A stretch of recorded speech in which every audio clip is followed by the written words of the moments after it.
What's up, everybody? I'm pretty excited today because I am at Schaffer Performance Archery in Bloomington, Minnesota.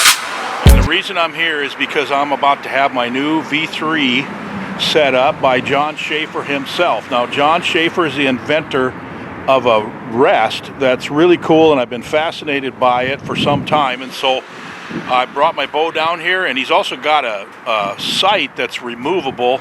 And they look pretty cool, and he agreed to put these things on my bow, so I'm pretty excited about trying them. And so I'm going to go on in here and have John set up this bow. He's going to tell you a little bit about his rest and his sight, and then I'm going to shoot a few arrows and see how well I like them. I'm pretty excited about all this. Hey guys, I'm John with Schaffer Archery, and I'm going to show you a little bit about our XV arrow rest. What hunters really like about this thing is two big things. You don't have to cock the rest before you draw it back, so you simply just load the arrow in there. It'll fall in that V, and then as you draw the bow back, it'll automatically raise it up into firing position. You shoot it, of course it opens up and gives you total clearance. Test it all the way to 400 feet a second. The other great thing about it is, when you do choose to lock this rest in a containment, you pull the cord down, push the button in.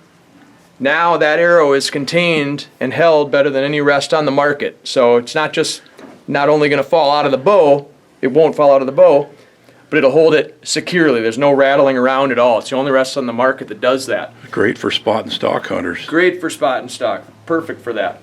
And when you do go to shoot it, you don't have to do anything. It's completely passive. You just pull the bow back. Once you get to full draw, it'll unlock the rest and then open up and function as normal. So, perfect rest for hunting. It's our #1 selling arrow rest. Awesome. Now tell me about this sight. Yeah. So the sight, this is our opposition air sight. It's the lightest sight on the market. It weighs only 4 ounces. Everything on it is machined out of aluminum. The pins are contained in stainless steel, so it's impossible to break the fiber. We lifetime warranty the fibers as well. But what makes this sight really unique are two things. One is that we have what's called our opposed pin configuration. So you've got pins coming from both sides. So it's really easy to set it up and identify. All the pins coming from the right side are going to be your even yardages. All the pins coming from the left side are going to be your odd yardages. And then the cool thing about it is, this is fully removable. So you can take this thing and pop it on and off of the bow. Wow.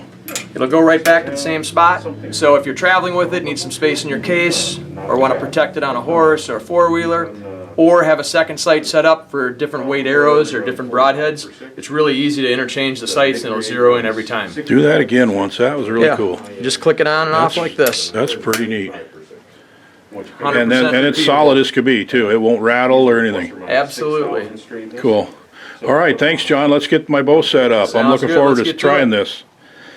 So if you wanted to go with maybe the entry level, you could do that. Sure.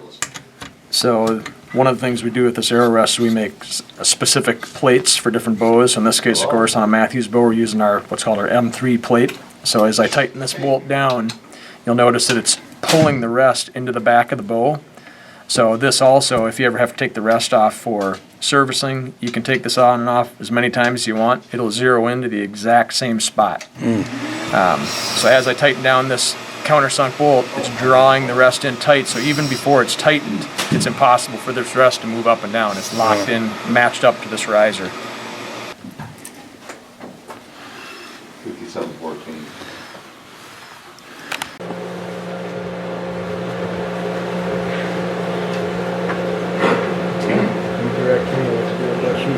Pretty much right on. How's the size looking? It would be Yeah. Okay. Go ahead and shoot with that close bail. Good. Tie that in.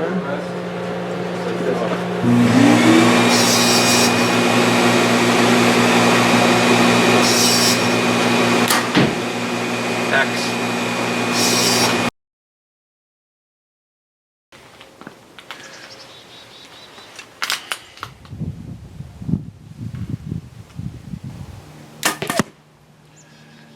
All right, I'm back home again, trying out my new sight and release, and actually really liking it. Interesting thing is about the sight, first of all, is that you can choose, see if I can get it on there so you can see it, you can choose from 1 to 7 pins, because they actually build this sight for you when you order it, if you order from Schaffer's Performance Archery. I chose 2 pins, and I've primarily been a single pin shooter most of my life, and I really have adapted pretty well to shooting a single pin. But I decided to choose 2, and I'll probably set the first pin on 25 yards, which is most tree stand shots, bear hunting, deer hunting and stuff. That pin works fine for that. And then I haven't decided where I'll set the second pin yet. I'm just going to see how flat shooting this V3 is. I suspect I might set it at either 35 or 40. Another thing that I really like about the rest is it's really quiet, and you don't have to deal with it as far as you don't have to, close it or anything like that. You can if you hang your arrow in the tree. And by the way, with this, you put the odd colored feather down, so you want a feather going straight down, and then you can just pull on this and pop that little button in, and your arrow is held really well there. So if you're in the tree stand or whatever, and so you can draw it that way, and it's quiet, which is another pretty cool factor.